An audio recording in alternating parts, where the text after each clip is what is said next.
Hi, I'm Cassie with Original Box Set, and I'm here with Logan, one of the playtest developers. The Designers, excellent. Well, let's get right to it. If you wouldn't mind introducing yourself and telling us a little bit about what you do. I'm Logan Bonner. I'm a designer on the Pathfinder role-playing game. I have been at Paizo for about 6 years now, and I worked on the first edition of Pathfinder. Now, for the last several years, I've been working primarily on the second edition of Pathfinder, which we're going to be playtesting over the next several months for its final release at next year's Gen Con. Fantastic. I'm really excited about the playtest. We actually, this morning, played our chords in B all the way through, and it was really fun. The way that it's set up with this much more fluid, I'll be honest, I am not really the best fan of combat in general, but with having the options of how you do the, what is the particular kind of, I wrote it down, now I don't know what it is, but the action that you get to do. Yeah, you have 3 actions on your turn. You can spin those however you want. So one of the things we really noticed people were experiencing with the first edition is kind of being hemmed in a little bit by how your actions worked on your turn and how you could make full attacks, but only in certain circumstances and that sort of thing. So we kind of went and made it more flexible, more fluid, like you say. And so you can take 3 actions, you can move 3 times, you can attack 3 times, you can cast a spell that takes 2 actions, and then run away. You have a lot of flexibility with how you move how you use your turn, how you spend those actions, and different characters are going to have different options for those actions. So we found it's been a really interesting experience, and people kind of figure out their tactics as they play, and it's really really fun. Very cool. Well, for those of us who don't understand the creation process, can you explain a little bit about the role of a playtest designer? Sure. So the designers for normal Pathfinder, for Pathfinder 1 books, we primarily would commission freelance work, and they would send things in, then we would kind of take that and turn it into the final book. For an entirely new edition of the game, what we do is we kind of looked at the old game, figured out what things we wanted to change, and we actually rebuilt this from the ground up. So it is the same style of play, but we've kind of gone through all the math and gone through all the different ways we know we want the game to expand in the future and made sure that it has a really strong foundation. So the role of a designer in this particular product, in this particular cycle, is to kind of look at the game and how people like to play it, but ignore kind of all the text that was already there, so that we could kind of start from scratch and get something that we think will appeal to more people. Excellent.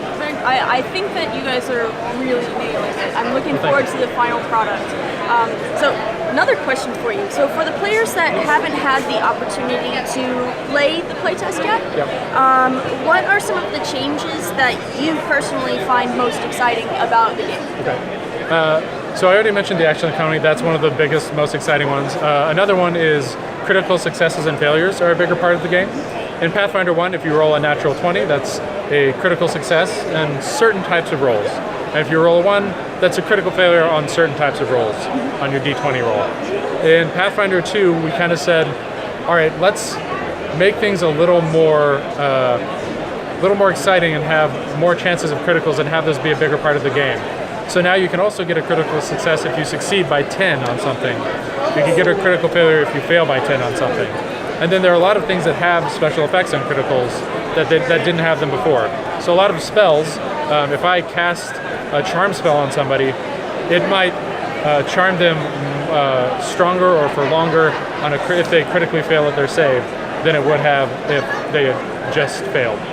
So it means that things are a lot more kind of dynamic and a lot more surprising. One of the things we really wanted to do with this edition was put a little more surprise into the game, put a little more mystery into the game, have more things that kind of became jumping off points for investigation and for exploration, because the initial game, a lot of times people would get so good at something that they could never fail, and they kind of had this certainty, and that can be really fun, but we know that kind of when you're in an adventuring environment, you want to have a little uncertainty so you can have those moments of discovery. Yes. And that was one of our big points of focus. I'm really excited. I don't know if you can tell, but like after playing it this morning, I am totally in on 2.0, like super Great. super That's hard. awesome. So So as far as like the influences and the inspirations that have guided your creative process, what have you pulled in from maybe other games or art or mechanics that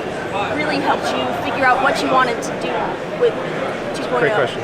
So one of the interesting things about working on this is we're a team of 4 designers, so everybody kind of brings their own thing to it. So for example, Mark is the math guy, and he really loves digging into formulas and figuring out how the numbers are going to tick for the system. Steven is the old school guy, and he likes to look at old games and kind of say what was appealing about those then. I'm kind of more the story game guy, so I draw a lot of my inspiration from games like the Apocalypse World games, a lot of kind of games that are a little more narrative focused. So one of the things I wanted to do is kind of look at some of those parts of the game where things felt kind of rote and mechanical, and kind of, this is another part of bringing in that exploration, is say, how can we make this more about the story? And kind of, if you're looking back at this game, what are the stories you're going to remember from this? And it's going to be stuff like, we were looking at this basin, and I don't think, I must not have done very well in my role because I thought this was a cursed idol and was actually a blessing, and there was a whole problem because of that. That's the kind of thing I like, is looking for those kind of emergent narratives that are going to happen in a game and kind of facilitating those a little more. So that's kind of my main angle. We also, we always look at other games that have either been popular or that we remember fondly, and kind of think, is there something from that game that was a kind of different style that we could incorporate into this one? I know a lot of people in the office are big fans of like Lovecraftian horror and stuff, so there are a lot of like Cthulhu fans, Call of Cthulhu fans in the office, so that was some inspiration from some of it. A lot of it's a very different style of play, so some of that is more in like, we have the occult spell list in here now, and some of the influence on that is kind of from that kind of cosmic horror angle, just a little bit. So yeah, we kind of draw inspiration from a lot of different sources, and of course always, adventure fiction and fantasy movies and stuff, and we kind of say, okay, how can we have somebody do something as cool as that character did in that movie or show? I definitely think that the way that the action economy works and the two big things that really are like making 2.0 really does lend to the cinematic feel of a gameplay. For example, our group, Original Box Set, we are really heavy into the role-play aspects of every game, and so having the opportunity to have the mechanics of the game aid in that role-playing experience is something that we really can't wait to playtest out. And speaking of the playtest, we have the playtest core rules, and then you also wrote a playtest module. Yeah, that's correct. So we have the rules. All these are available on PathfinderPlaytest.com for free in PDF form. And the print products we've done are the playtest rulebook, which comes in 3 varieties. There's kind of a deluxe variety with a leather cover, cloth bookmark. This is the hard cover, kind of the sturdy version. And then there's a soft cover. If you're thinking, this game's only going to last a year, I want something I can beat up and then throw away when I'm done, you can get the soft cover. And then, as you say, the Doomsday Dawn adventure. This is a 7-part adventure specifically built for the playtest, where it's going to be testing a different part of the rules with each section. And we're actually going to do a really expansive, in-depth series of surveys, and we're going to collect direct play data, so we'll have some actual metrics to know how people fared in these adventures, what classes got played the most, how many times did people die, that kind of thing. What adventures did they find the hardest? And we can look at things and say, oh, wizards all found this encounter difficult, and we didn't expect that, so why was that? We can really kind of dig deep into the data, and we're really looking forward to that. We think it's going to make the final version of the game much stronger for having all that information. And that's actually a really cool thing. Now, being able to get the metrics, like the numbers, as you said, like players, the GM, after they're done with that session, they would go to the Pathfinder Playtest website. There's actually, they'll go to Pathfinder Playtest beforehand, and a lot of this information is in the adventure itself. Right. But there are kind of tracking sheets to kind of track some of the stuff we know we're going to always want to know about these.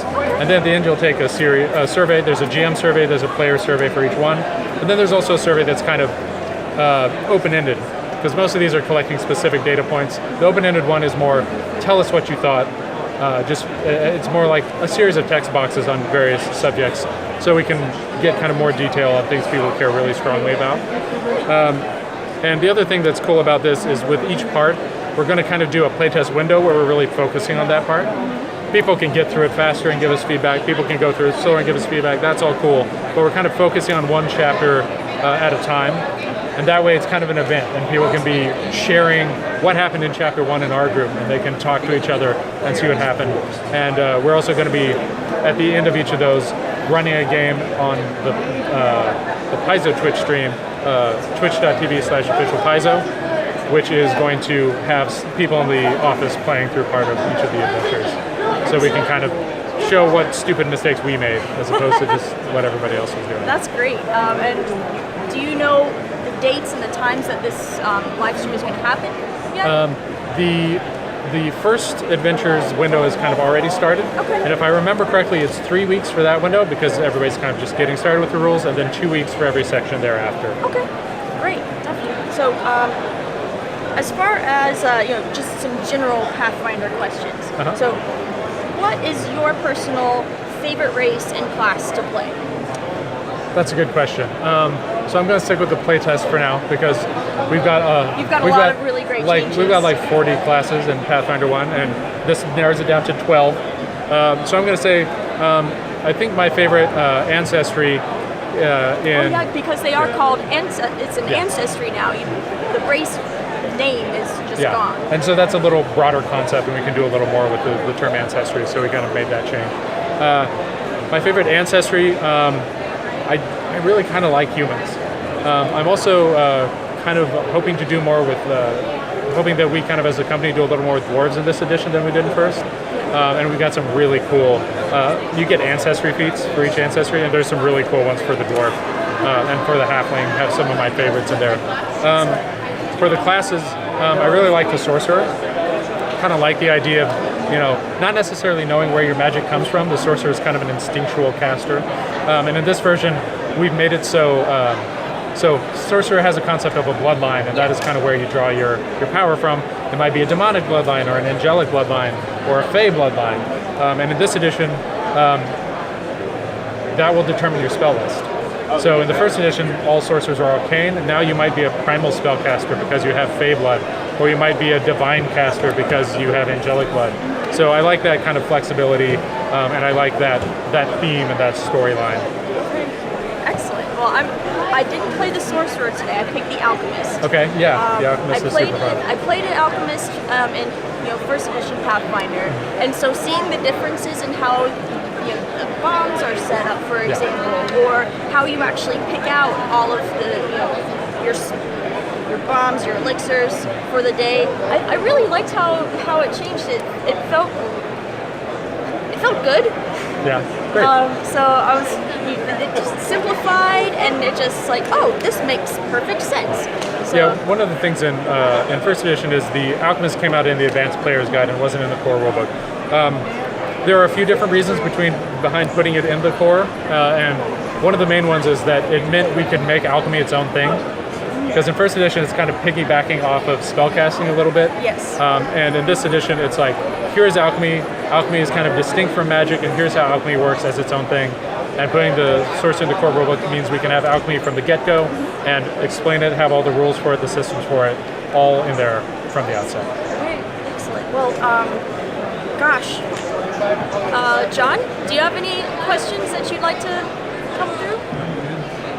Excellent. Well, thank you so much, Logan, for participating and taking the time out of your day to share the Pathfinder 2.0. You'd like to tell everyone again just where they can go and download it and how they can participate in the playtest. All right. So you're going to go to pathfinderplaytest.com, and you can get the playtest rulebook and the Doomsday Dawn Adventure as PDFs, as well as a giant monster PDF with all our monsters and traps and environment rules, and all those tracking sheets you need. And eventually the surveys are going to be up there too once we start collecting data.